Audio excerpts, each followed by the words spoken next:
Vincent Liu, a Singaporean artist who chooses Thailand as the place to create works of art for his upcoming exhibition. Sawadika, I'm Nad Bunag and welcome to This Week with Thai PBS World. We begin tonight with the situation along the Thai-Myanmar border in light of the recent war in Myawaddy township. The Rimui market near the Thai-Myanmar border in Masaw district of Tak province is usually packed with tourists and shoppers, especially during the weekends. However, it has been extremely quiet since the flare-up in fighting between junta and rebel forces last week. This is Rimui Market, near the Thai-Myanmar border in Masaw district. Normally, it is packed with shoppers and tourists, especially during weekends. Since the fighting between Myanmar's junta and rebel forces flared up last week, business has been virtually non-existent. One shop owner says that the current situation is worse than the post-COVID pandemic period. ตั้งแต่โควิดเลยค่ะแล้วมันก็เริ่มดาวลงมาแต่คราวนี้นี่รู้สึกว่ามากค่ะมากถ้าเทียบเป็นตัวเลขกี่เปอร์เซ็นต์อย่างส่วนตัวพี่เองที่ลดลงไปรายได้โอ้โห 90% ราคาที่มันรายได้มันลดลงไปเลยนะลดแบบจริงๆไปเลยอ่ะมันแทบไม่ได้ขายเลย The tensions, however, are not new to the locals. Some say that the news footage of fighting in Myanmar scares their customers away. ที่เขาดูข่าวทางทีวีเนาะมันน่ากลัวนะดูข่าวแต่จริงๆแล้วคนในพื้นที่ไม่กลัว The fighting between junta and rebel forces affects both border crossing points 1 and 2. Not far away, traders in the fresh market in Masaw district are also complaining that their businesses are being hit hard by the closure of the Masaw 1 border checkpoint. The closure means they cannot transport fresh vegetables, fruit, fish, and meat into Myanmar. It is now taking up to a week for some vendors to clear their stocks of fresh produce because their customers from Myanmar cannot cross to the Thai side to pick up the goods. Many shops in Rimui Market have closed temporarily, with some closed permanently due to the lack of customers. Some, however, insist that they will continue to operate. ลูกค้าเดี๋ยวนี้เป็นคนต่างจังหวัดส่วนใหญ่จะเป็นนักท่องเที่ยวแต่เดี๋ยวนี้นักท่องเที่ยวไม่มาเลยนะพี่ฝากประชาสัมพันธ์ด้วยนะบอกว่าแม่ค้ายังไม่กลัวเลยแม่ค้ายังอยู่ยังสู้อยากรอประเทศไทยนี่ปลอดภัยที่สุดนะคะ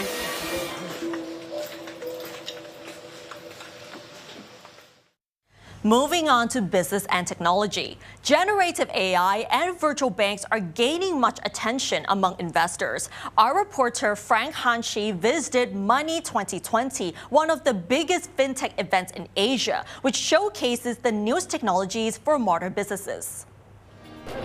Money 2020, of course, is one of the biggest events in Asia to showcase fintech and new technology. But when people come in, they wouldn't see the AI, but they see Whack-a-Mole. But here is Whack-a-Froster, so come to play. Artificial intelligence, or AI, is one of highlights in this year's Money 2020. A global software company is showcasing its expertise in incorporating generative AI and investment analysis into a lively virtual investment advisor. Stepping into a crowded bank in the near future, we might get instant help from an AI analyst rather than human being. Virtual bank is another hot topic in this event. While other ASEAN countries have given the green light to virtual bank operation, the Bank of Thailand just began accepting application to operate this type of bank this March. The first virtual bank in the country won't become operational until mid-2026. CEO of a cloud banking platform says, however, the central bank's steady approach can assure stability and prosperity of the economy. I understand that it takes longer what the market expects because Bank of Thailand spent a whole year until the beginning of this year that they can finalize the criteria of the applications. I don't think that it's too slow because Bank of Thailand need to make sure that if they give the license to 3 banks, for example, they need to survive. They need to be profitable soon because based on the research, at least virtual bank or digital banks need to take at least 5 years to gain profitable, right? But we cannot take that long in the current situation. While more than 100 companies have shown interest in the digital banking business in Thailand, Walk-a-tiff emphasized the importance of innovative ideas to attract customers.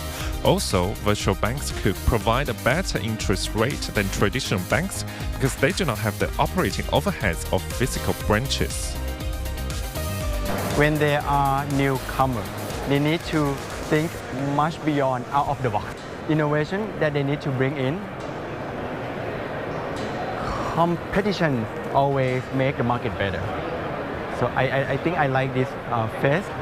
For example, virtual bank do not allow to have physical branches or ATM machine that would reduce the operation cost. They can put that into the benefit to the people. For example, they can raise a little bit interest, right? Because they have the wider margin spread. So I think that it would benefit the economy of Thailand as a whole.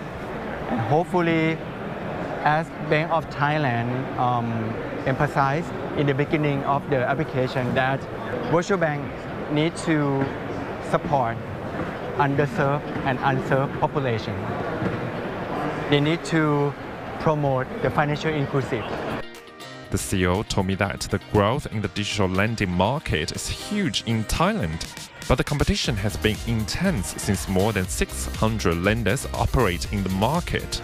To triumph in this competitive marketplace, a faster loan request approval process is the key in this digital era. This is what we need to make sure that they have the right comparison on that one. This is the real experience that we talked to one of the clients. So they said that they came to us and they asked that we cannot compete in the market right now because they need 24 hours.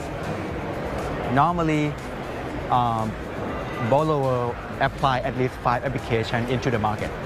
And any provider give cash to them first, they will get the business.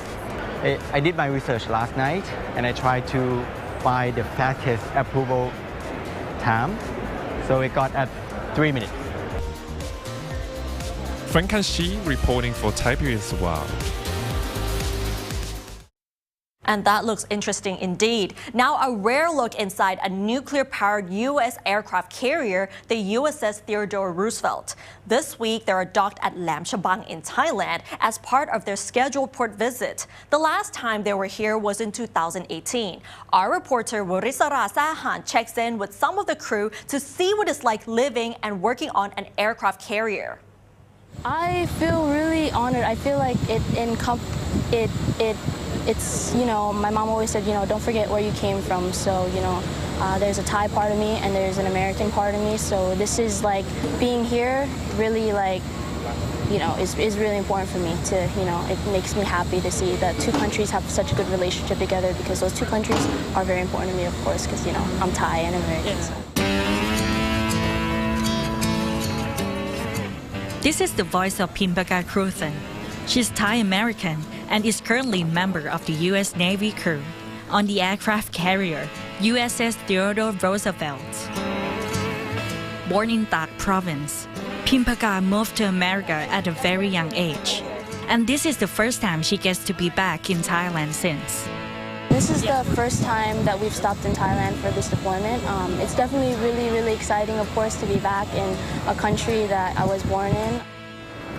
The ship's scheduled port visit at Lam Chabang is from April 24th to 28th, and the sailors are quite excited about it. Some of them, you know, have already been to Thailand. They were excited to come back. Some of them, this is their first time in Thailand, so they asked like, hey, what should I try? I'm like, you should try, you know, tom yum goong and stuff like that. So it's like they're all super excited, and I'm excited as well to be back here and see my family. During a port visit, sailors who are not on duty are allowed to go ashore. The top preference is Pattaya, but for those who do not leave, the market comes to them. mango sticky rice, pizzas, smoothies are among the food on offer. The USS Theodore Roosevelt was launched in 1984. This is the first visit to Thailand since 2018. I am inside USS Theodore Roosevelt, which is currently anchored at Lam Chabang Port in Thailand. Well, this aircraft carrier is the home to more than 5,000 Navy personnel. Well, let's go see inside. The USS Theodore Roosevelt is named in honor of 26th President of America. The ship was later given a nickname, TR Big Stick, which comes from the quote, "Speak softly and carry a big stick," by President Roosevelt. It is the fourth Nimitz-class nuclear-powered aircraft carrier in the United States Navy and is expected to operate as the Navy warship for about 50 years, meaning she has about a decade left in service. She travels with destroyer squadron, including the USS Russell, the USS Daniel K. Inouye, the USS Halsey, and the USS Howard. These smaller ships dock at Sriracha. Good morning, everybody, and thank you very much for... Captain Brian T. Schrum is the person in charge here. What is the hardest part of being captain on, this aircraft carrier? Okay, how much time do you have? You got a lot of time? There are a lot of difficulties and a lot of challenges with being the CEO or commanding officer of this ship. I would say one of the hardest parts is continuing to keep everybody motivated and everybody, morale up on the ship, because it can get very difficult day after day after day with working on the same machinery and equipment and so forth and helping to support. But I think the way to kind of combat that is tell everybody here, which is absolutely true, that they all have a job to do here that's going to be helping the entire team. On board the ship, everybody's job, from working on the mess decks and helping to support, food service, all the way up to launching and recovering airplanes up here on the flight deck. Pimbaka also said that it's hard work being on the ship. It's like a once-in-a-lifetime experience. Like, it makes you think, sometimes it sucks being on a ship for a long period of time, not being able to go to land. But once you see the stuff we do out here, it's like, wow, you don't get to see this anywhere else in the world, and it's totally worth it being here. With a long-standing cooperation in defense between Thailand and America, this visit has strengthened diplomatic and military opportunities for both countries as well. Altogether, we have about 6,000 sailors who are very excited to be here. This is an opportunity for them to get some much-needed time off after being underway for quite a while. It's an opportunity for them to interact and see the great people of Thailand, and it's an opportunity for us to continue to strengthen the relationship between our great countries. Warisala Sehan reporting for Thai PBS World.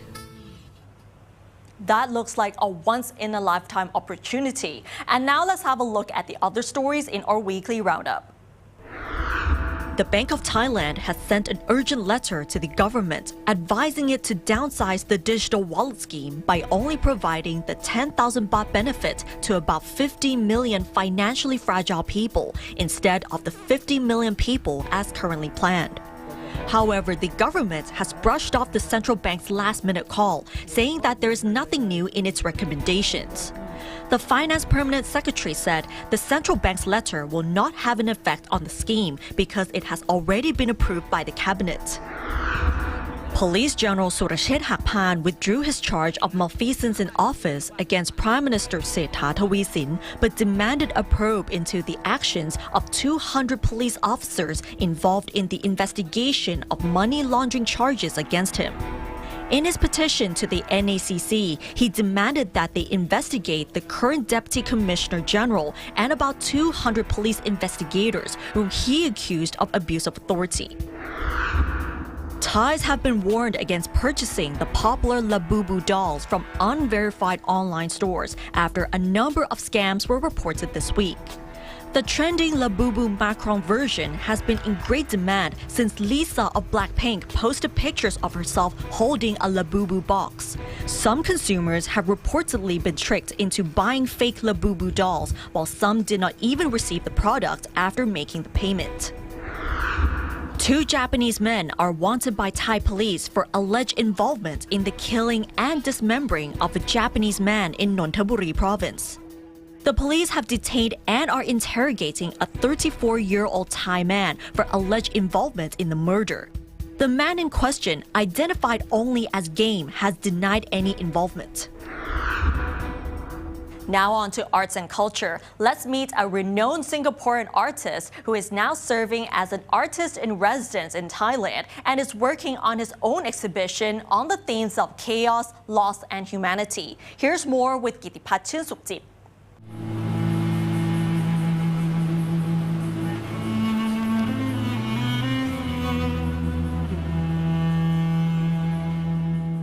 Intertwined human figures, sad faces, twisted buildings, and dried trees. These are part of the stories told through line drawings by Vincent Leo. So actually the work I'm making right now is something that I've been experiencing, especially based on the chaos and the loss and the humanity that's happening around. And I've been wanting to see how I can develop this work.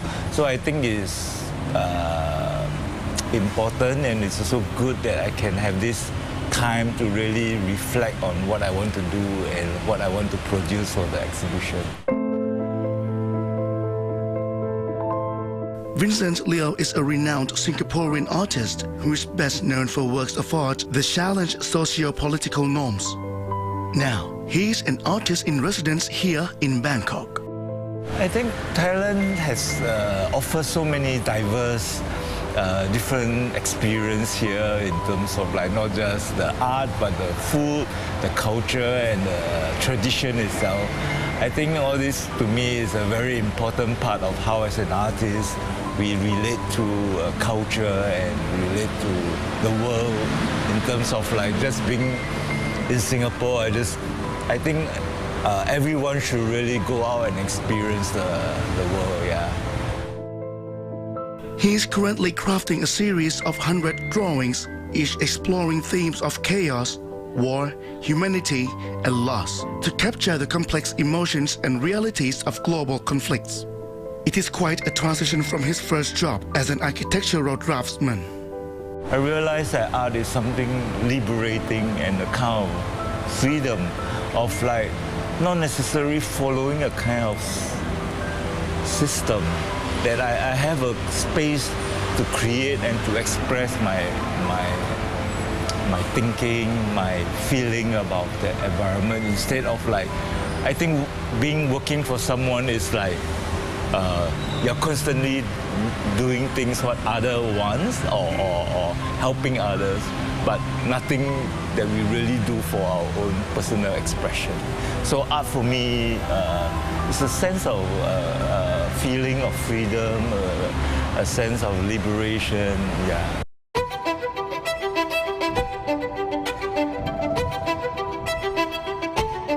Vincent expresses his ideas through a wide range of media and techniques, such as sculpture, painting, printmaking, and drawing.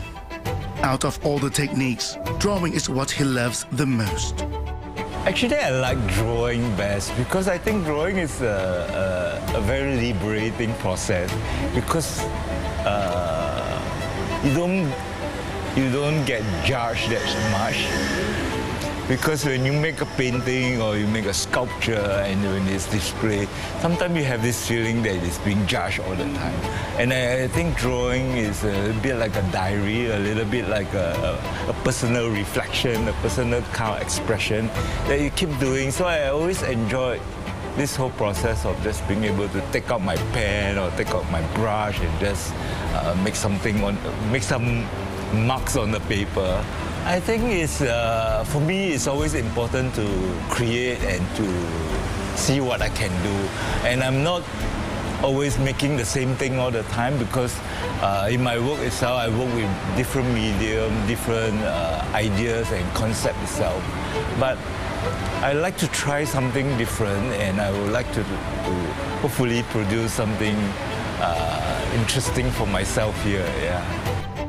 When it comes to interests, Vincent is open to different ideas but doesn't follow trends, as trends have their own life cycle. It is more important for artists to stay true to their own ideas. So, like even art too, even in China, in India, in the art market itself, when it faces this bubble, then it will burst. Then when it bursts, then we will have to kind of reinvent and review and restart the whole thing. And it's the same like Bitcoin. When it bursts, and all of a sudden now it is strengthening up again.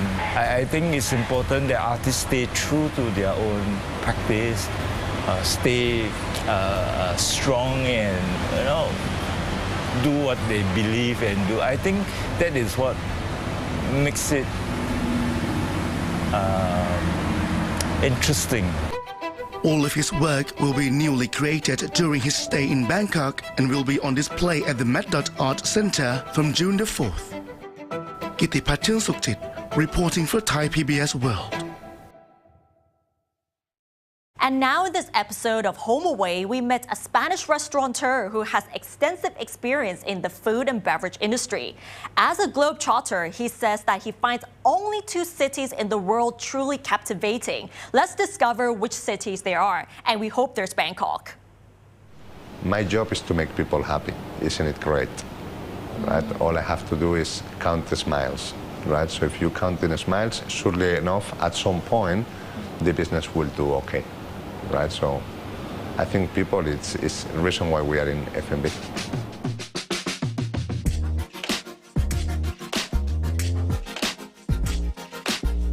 With 24 years of experience in the hospitality business, Manuel Palacio, also known as Manu, still finds excitement in running his latest Italian restaurant, dedicating most of his time and energy here. Although his company is based in Hong Kong with many restaurants operating there. Manu decided to establish his own restaurant in the heart of Bangkok after just a week-long visit to the city, which he described as love at first sight. I felt that the city was so vibrant and so exciting. A lot of very interesting restaurants.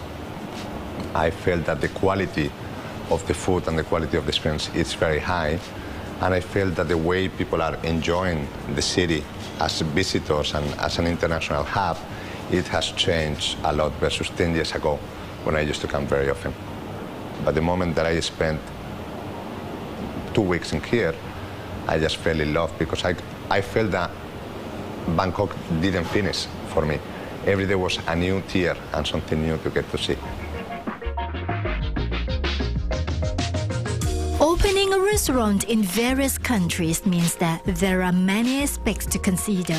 Manu shared that the flip side of running a restaurant business in Thailand is that the cost of imported products is expensive, as the tax is quite high.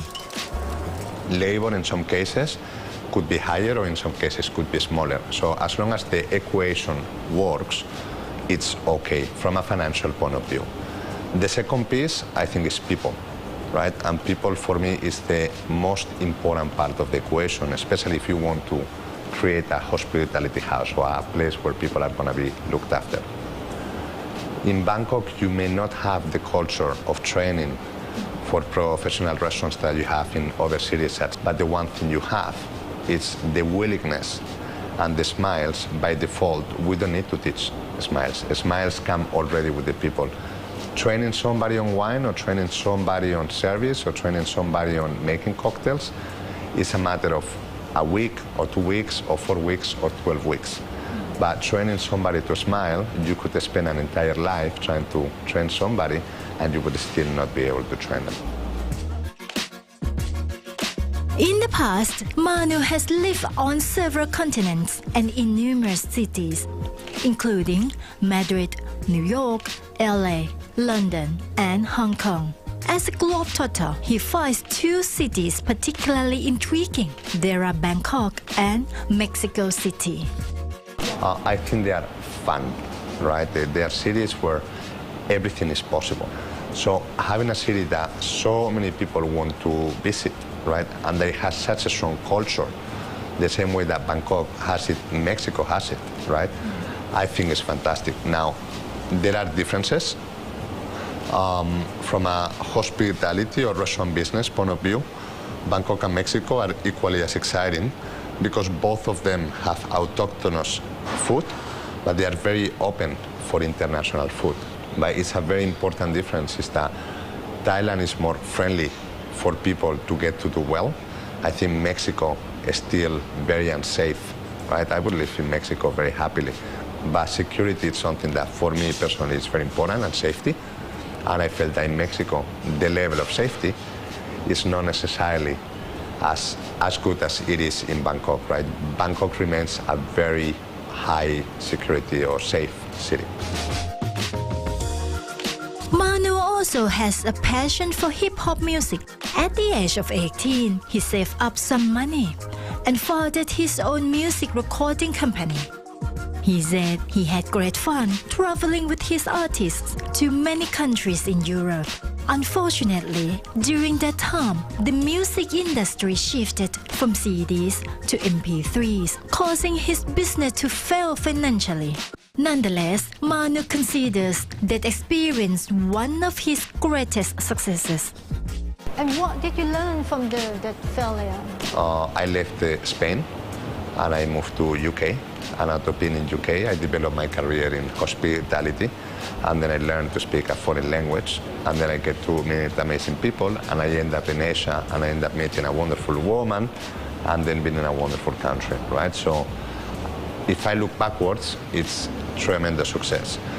The one thing I've learned that I would take away is that only don't compromise and only do things that you love every day. Don't do something because it's a highest probability of making money. You gotta do something because it's a highest probability of having fun. Manu also shared a secret to building a successful restaurant, which is that there is no autopilot. The owner must be consistent, hardworking, and spend countless hours on the floor taking care of the guests. Finally, their motivation should go beyond just making money.